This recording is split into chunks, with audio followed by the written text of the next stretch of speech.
Hi everyone, welcome back to another video from Webtech Tutorial.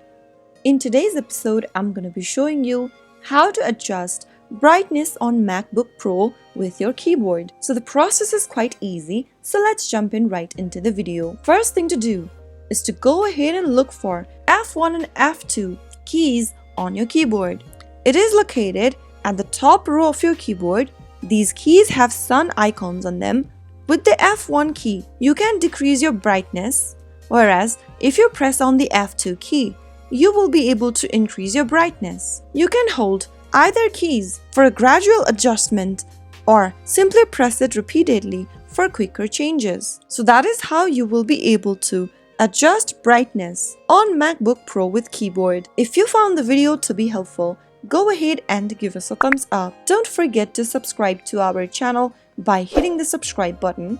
Also press on the bell icon so that you'll never miss another upcoming upload from us. I will be back again with the next video. Thank you for watching.